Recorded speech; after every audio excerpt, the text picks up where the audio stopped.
ಆಗಿರಿ, ಎಷ್ಟೇ ದೊಡ್ಡ ನೀವು ವಿದ್ವಾಂಸರಾಗಿರಿ, ಎಷ್ಟೇ ದೊಡ್ಡ ತತ್ವಜ್ಞಾನಿಗಳಾಗಿರಿ, ಆದರೆ ಮೂಲತಃ ಮುಖ್ಯವಾಗಿ ನೀವು ಆಗ್ಬೇಕಾಗಿರೋದ್ರೆ ಮನುಷ್ಯರಾಗಿ ಬದುಕಬೇಕು. ಆ ಮನುಷ್ಯತ್ವದ ಸೆಲೆ ಎಲ್ಲಿವರೆಗೆ ನನ್ನಲ್ಲಿ ಅರಿತಾ ಇರುತ್ತೆ ಅಥವಾ ಗಟ್ಟಿಯಾಗಿರುತ್ತೆ, ಅದು ಜೀವಂತವಾಗಿರುತ್ತೆ, ಅಲ್ಲಿವರೆಗೂ ನಾನು ಈ ಸಮಾಜದಲ್ಲಿ ನ್ಯಾಯಕ್ಕಾಗಿ, ಧರ್ಮಕ್ಕಾಗಿ, ಸಮಾನತೆಗಾಗಿ ಹೋರಾಟ ಮಾಡಲಿಕ್ಕೆ ಸಾಧ್ಯವಾಗುತ್ತೆ. ಆಗ ಆ ಮನುಷ್ಯತ್ವ ಅನ್ನೋದು ಸದಾಕಾಲ ಎಚ್ಚರದಲ್ಲಿರಲಿಕ್ಕೆ ಸಾಧ್ಯವಾಗುತ್ತೆ.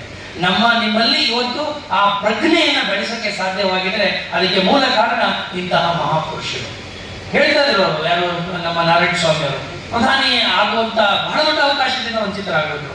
ಎಷ್ಟು ನನಗೆ ನಿಮಗೆ ಇಷ್ಟು ದುಃಖ ಆಗ್ಬೇಕಾದ್ರೆ ಅವತ್ತು ಆ ಕಾಲಘಟ್ಟದಲ್ಲಿ ಅವ್ರಿಗೆ ಇನ್ನೇನು ಆಗಿರಬೇಡ, ಮಾಡಿದ ತಪ್ಪೇನು, ಅವರು ಈ ಜಾತಿ ಹುಟ್ಟಿದ್ದಪ್ಪ, ಈ ಜಾತಿ ಹುಟ್ಟಿದ್ದು ತಪ್ಪ, ನಾನು ಮಾಡಿದ ಕಸುಬುಗಳು ಅದು ನನ್ನ ಕುಲವನ್ನ ಹೇಳುತ್ತೇನೆಂದ್ರೆ ಆ ಕಸುಬು ಅವತ್ತಿನ ಕಾಲದ ಆರ್ಥಿಕತೆಗೆ ಉತ್ಪಾದನಾ ಶಕ್ತಿ ಆಗಿತ್ತಲ್ಲ, ಆ ಉತ್ಪಾದನಾ ಶಕ್ತಿಯನ್ನೇ ಸಂಪೂರ್ಣವಾಗಿ ಗೌಣವಾಗಿ ನೋಡುವಂತ ಆ ಒಂದು ಧೋರಣೆ ಇದೆಯಲ್ಲ, ಅದು ಬಹಳ ಸಂಕುಚಿತವಾದದ್ದು ಮತ್ತು ಅಮಾನವೀಯವಾದದ್ದು.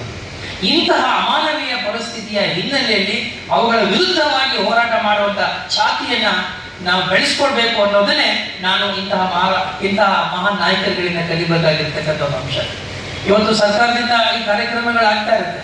ಇವತ್ತು ನಾವೇನೇ ಮಾಡಿರ್ಬೋದು ಅಥವಾ ಏನೇ ವ್ಯತ್ಯಾಸಗಳಿರ್ಬೋದು, ಎಲ್ಲವನ್ನೂ ಬದಿಗೊತ್ತಿ ನಮ್ಮ ಸಮಾಜದ ಹಿತವನ್ನು ನಾವು ಪಡಬೇಕು. ಯಾಕೆಂದ್ರೆ ಶೋಷಿತರು, ಅಪಮಾನಿತರು, ದಮನಿತರು ಅಂದ್ರೆ ಅವರೆಲ್ಲರೂ ಒಂದೇ.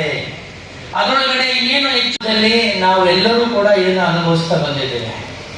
ಇಷ್ಟೆಲ್ಲ ಸೌಕರ್ಯಗಳು, ಸೌಲಭ್ಯಗಳು ಇರುವ ನಮಗೆ ಒಂದು ಸಣ್ಣ ಪುಟ್ಟ ಸಮಸ್ಯೆಗಳನ್ನು ಸಹಿಸಿಕೊಳ್ಳುವಷ್ಟು ಸಹನೆಯನ್ನು ಕೂಡ ನಾವು ಕಳ್ಕೊಂಡ್ಬಿಟ್ಟಿದ್ದೀವಿ ಅಂತ.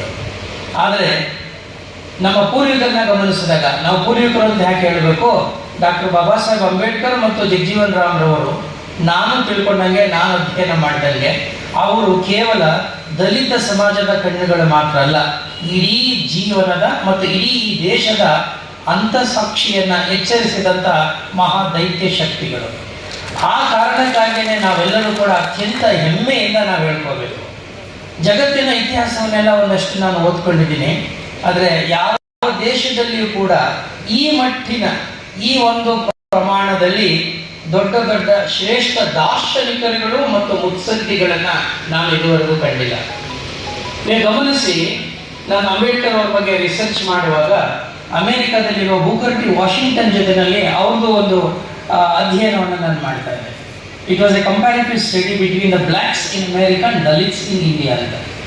ಭಾರತದಲ್ಲಿರ್ತಕ್ಕಂಥ ದಲಿತರು ಮತ್ತು ಅಮೆರಿಕದಲ್ಲಿರ್ತಕ್ಕಂಥ ಕಪ್ಪು ವರ್ಣೀಯರು ಅಥವಾ ಕರಿಯರು ಅಂತ ಕರೆದರೆ, ಇವರಿಬ್ಬರ ನಡುವೆ ಅಲ್ಲಿ ಅವ್ರನ್ನ ರೆಪ್ರೆಸೆಂಟ್ ಮಾಡ್ತಾ ಇದ್ದವರು ಬೂಕರ್ ಟಿ ವಾಷಿಂಗ್ಟನ್ ಅಂತ ಹೇಳಿ, one of the greatest black leaders of America. ಅವರ ನಂತರದಲ್ಲಿ ನಾವು ಇಲ್ಲಿ ಇಂಡಿಯಾದಲ್ಲಿ ತಗೋಬೇಕಾಗಿದ್ದು ಆ ಕಾಲದಲ್ಲಿ ಅಂಬೇಡ್ಕರ್ ಅವರು. ಇವರಿಬ್ಬರ ಸ್ಟಡಿ ಮಾಡುವಾಗ ನಿಮಗೆ ಅರ್ಥ ಆಗ್ತದೆ, ಇಡೀ ಜಗತ್ತಿನ ಇತಿಹಾಸದಲ್ಲಿ ಈ ಶೋಷಣೆ ಅನ್ನೋದು, ಮೇಲು ಕೀಳು ಅನ್ನತಕ್ಕಂಥದ್ದು ಕೇವಲ ಈ ಒಂದು ಸಮಾಜಕ್ಕೆ ಮಾತ್ರ, ಈ ದೇಶಕ್ಕೆ ಮಾತ್ರ ಸೀಮಿತವಾದದಲ್ಲ. ಅದನ್ನು ವಿಶೇಷವಾಗಿ ನಾನು ಬಹಳ ಸಾರಿ ಹೇಳಿದ್ದೀನಿ, ಈ ಜಾತಿ ಅಥವಾ ಜಾತೀಯತೆ ಅನ್ನೋದಿದೆಯಲ್ಲ, ಜಾತಿ ಅದು ಒಂದು ನೌನ್, ಅದು ನಾಮಪದ. ಆದರೆ ಕ್ರಿಯಾಪದವಾಗಿ ಬಳಸ್ತಾರಲ್ಲ, ಜಾತೀಯತೆ ಅಥವಾ ಜಾತಿ ಪದ್ಧತಿಯನ್ನ ಬಳಸ್ತಾರೆ ನೋಡಿ, ಅದು ಅಮಾನವೀಯವಾದದ್ದು. ಇಂಥ ಅಮಾನವೀಯವಾದಂಥ ವ್ಯವಸ್ಥೆ ಒಳಗೆ ಸಿಕ್ಕಾಕೊಂಡಂತ ಈ ಸಮಾಜ ಸಹಜವಾಗಿ ದಮನಿತವಾಗೋದು, ಶೋಷಣೆಗೆ ಒಳಗಾಗೋದು, ಆ ಶೋಷಣೆಯ ವಿರುದ್ಧವಾಗಿ ಮಾತಾಡೋದು, ಪ್ರತಿಭಟಿಸೋದೆಲ್ಲ ಸಹಜವಾಗಿ ಇದ್ದದ್ದೇ. ಇಂತಹ ಒಂದು ಪರಂಪರೆ ನಮ್ಮ ದೇಶದ ಸಾಂಸ್ಕೃತಿಕ ಚರಿತ್ರೆಯನ್ನ, ನಮ್ಮ ದೇಶದ ಐತಿಹಾಸಿಕ ಚರಿತ್ರೆಯನ್ನ ಮತ್ತು ಇಲ್ಲಿರ್ತಕ್ಕಂಥ ಆರ್ಥಿಕ ಚರಿತ್ರೆಯನ್ನ ಶ್ರೀಮಂತಗೊಳಿಸಿದೆ ಅನ್ನೋದು ಕೂಡ ನಾವು ಅರ್ಥ ಮಾಡಿಕೊಳ್ಬೇಕು. ಜಗಜೀವನ್ ರಾಮ್ ಅವ್ರ ಬಗ್ಗೆ ಅಥವಾ ಅಂಬೇಡ್ಕರ್ ಬಗ್ಗೆ ನಾವು ಎಷ್ಟು ಹೇಳಿದ್ರು ಕೂಡ ಸಾಕಾಗುವುದಿಲ್ಲ. ಎಲ್ಲಾ ಸಂದರ್ಭದಲ್ಲೂ ಕೂಡ ಇತಿಹಾಸದಲ್ಲಿ ಘರ್ಷಣೆಗಳು ಸಹಜ. ಘರ್ಷಣೆ ಇಲ್ಲದೆ ನೀವು ನೋಡಿ ಯೋಚನೆ ಮಾಡಿ, ಬೆಂಕಿ ಉತ್ಪತ್ತಿ ಆಗ್ಬೇಕಾದ್ರೂ ಕೂಡ ಘರ್ಷಣೆ ಬೇಕು. ಬೆಳಕು ಬೇಕು ಅಂದ್ರೂ ಕೂಡ ತಾನಾಗೆ ಬೆಳಕು ಬರುವುದಿಲ್ಲ. ಆದರೆ ಆ ಘರ್ಷಣೆಯಲ್ಲಿ ಒಂದು ಕನ್ಸ್ಟ್ರಕ್ಟಿವ್ ಥಾಟ್ ಇರಬೇಕು. ಅಂದ್ರೆ ಸಮಾಜವನ್ನ ಉದ್ಧಾರ ಮಾಡ್ತಕ್ಕಂಥ ಅಥವಾ ಸಮಾಜದ ಹಿತವನ್ನ ಅದರ ಒಂದು ಅಡಿನಲ್ಲಿ ಅಥವಾ ಅದರ ಆಳದಲ್ಲಿ ಇಟ್ಕೊಂಡು ನಡೀತಕ್ಕಂಥ ಈ ಘರ್ಷಣೆಗಳು ಸಹಜವಾಗಿ ಸಮಾಜದಲ್ಲಿ ಒಂದು ಸಂಚಲನವನ್ನ ಮೂಡಿಸ್ತವೆ. ಅಂತಹ ದೊಡ್ಡ ಮಟ್ಟದ ಸಂಚಲನವನ್ನ ಮಾನವೀಯ ಇತಿಹಾಸದಲ್ಲಿ ಮೂಡಿಸಿದವರು ಡಾಕ್ಟರ್ ಬಾಬಾ ಸಾಹೇಬ್ ಅಂಬೇಡ್ಕರ್ ಅವರು ಮತ್ತು ನಮ್ಮ ಬಾಬು ಜಗಜೀವನ್ ರಾಮ್ ಅವರು. ಸಮಕಾಲೀನರಾಗಿರ್ಬೋದು, ಆ ಕಾಲದಲ್ಲಿ ಎಷ್ಟೇ ವ್ಯತ್ಯಾಸಗಳಿರ್ಬೋದು, ನಿಜ ವ್ಯತ್ಯಾಸಗಳು ಎಲ್ರಿಗೂ ಇದೆ, ಯಾರು ವ್ಯತ್ಯಾಸಗಳಿಲ್ಲ. ನಮ್ಮ ಮನೇಲಿ ಎಲ್ರಿಗೂ ಸರಿಗಿದೆಯಾ? ನಾವು 5 ಜನ ಮಕ್ಕಳು, ನಾವು 5 ಜನ ಮಕ್ಕಳು ಸರಿಗಿದ್ದೀವ? ಅಣ್ಣ ತಮ್ಮಂದಿರಲ್ಲೇ ವ್ಯತ್ಯಾಸಗಳಿರುವಾಗ, ಒಂದೇ ತಾಯಿಯ ಮಕ್ಕಳಲ್ಲಿಯೇ ಭಿನ್ನಾಭಿಪ್ರಾಯಗಳು ಬರುವಾಗ, ಸಹಜವಾಗಿ ಸಾರ್ವಜನಿಕ ಜೀವನದಲ್ಲಿ ಕೆಲಸ ಮಾಡುವಾಗ ನಾನು ನಂಬಿರುವಂತ ಸಿದ್ಧಾಂತಗಳಿಗೆ ಅಥವಾ ನಾನು ನಂಬಿರ್ತಕ್ಕಂಥ ಕೆಲವು ನಂಬಿಕೆಗಳಿಗೆ ಆ ಒಂದು ಸೈದ್ಧಾಂತಿಕವಾದ ಹಿನ್ನೆಲೆಯಲ್ಲಿ ವ್ಯತ್ಯಾಸ ಬರುವುದು ಸಹಜ. ಅಂದು ಮಾತ್ರಕ್ಕೆ ಅಲ್ಲಿ ವ್ಯಕ್ತಿಗಳ ನಡುವೆ ಘರ್ಷಣೆ ಇದೆ ಅಂತ ಭಾವಿಸಲು ಅದು ತಪ್ಪಾಗುತ್ತೆ. ಈ ತಪ್ಪನ್ನ ನಾವು ಯಾವತ್ತೂ ಕೂಡ ಮಾಡಬಾರ್ದು. ಅದು ಇತಿಹಾಸ ನಮಗೆ ಪ್ರತಿನಿತ್ಯ ಎಚ್ಚರಿಸ್ತಕ್ಕಂಥ ಒಂದು ಪಾಠ. ಇತಿಹಾಸದ ವಿದ್ಯಾರ್ಥಿಗಳಾಗಿ ನಾವು ಇತಿಹಾಸದಿಂದ ಪಾಠ ಕಲಿಬೇಕು ಅಂತ ಅರ್ಥ ಏನು? ನಮ್ಮಿಂದ ಈ ಸಮಾಜದಲ್ಲಿ ತಿದ್ದುವಂತ ಕೆಲಸ ಆಗಬೇಕು. ಯಾಕೆಂದ್ರೆ ನಾವಿವತ್ತು ಒಂದಷ್ಟು ಇಷ್ಟು ಓದ್ಕೊಂಡಿರುವಂತಹ ಈ ಸಮಾಜ ಅಥವಾ ಸಮುದಾಯಗಳು ಇವತ್ತು ಅದೇ ಸಮುದಾಯದಲ್ಲಿ ಇರ್ತಕ್ಕಂಥ ಹಿಂದುಳಿದವ್ರನ್ನ ಅಥವಾ ಅದೇ ಸಮಾಜದಲ್ಲಿ ಮತ್ತಷ್ಟು ಬಡತನದಲ್ಲಿರ್ತಕ್ಕಂಥ ಅಥವಾ ಶೋಷಣೆಗೆ ಒಳಗಾಗಿದ್ದವ್ರನ್ನ ಕೈ ಹಿಡಿದು ನಡೆಸ್ಕೊಂಡು ಹೋಗುವಂತ ಒಂದು ಮನುಷ್ಯತ್ವವನ್ನ, ಆ ಒಂದು ಮಾನವೀಯ ಹಾದಿಯನ್ನ ನಾವೆಲ್ಲರೂ ತಿಳಿಬೇಕು.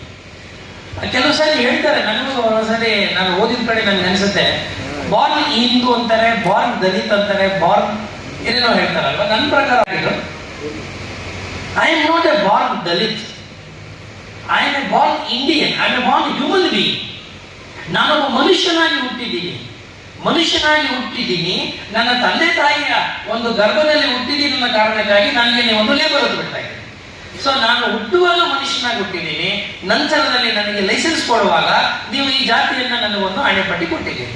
ಅದಕ್ಕೆ ನಾನು ಕಾರಣನಲ್ಲ, ಅದು ನನ್ನ ತಪ್ಪಲ್ಲ. ಆದ್ರೆ ಆ ಜಾತಿಯ ಹೆಸರನ್ನ ಇಟ್ಟುಕೊಂಡು ಇವತ್ತು ಆ ಒಬ್ಬ ವ್ಯಕ್ತಿಯನ್ನ ಶ್ರೇಷ್ಠ, ಒಬ್ಬ ವ್ಯಕ್ತಿಯನ್ನ ಕೀಳು ಅಂತ ನಾವೇನು ಇವತ್ತಿಗೂ ಅನುಭವಿಸ್ತಾ ಇದ್ದೀವಿ. ಬಹುಶಃ ನಾವು ಇವತ್ತಿಗೂ ಕಲಿಬೇಕಾದ್ದು ಬಹಳ ಇದೆ ಅಂತ ಅನಿಸುತ್ತೆ. ಅವರ ಹೋರಾಟವೇ ನಮಗೆ ದೊಡ್ಡ ಸ್ಫೂರ್ತಿ, ಅವರ ಜೀವನವೇ ನಮಗೆ ದೊಡ್ಡ ಆದರ್ಶ, ಅವರ ತ್ಯಾಗಗಳೇ ನಮಗೆ ದೊಡ್ಡ ಪಾಠಗಳಾಗಬೇಕು. ಆಗ ಮಾತ್ರ ನಾವು ಮಾಡಬಹುದಾದಂತ ಸಣ್ಣ ಪುಟ್ಟ ತಪ್ಪುಗಳು ಸಹಜ, ನಾವು ನಡೆಯೋ ಕಾಲು ಎಡುತ್ತೆ.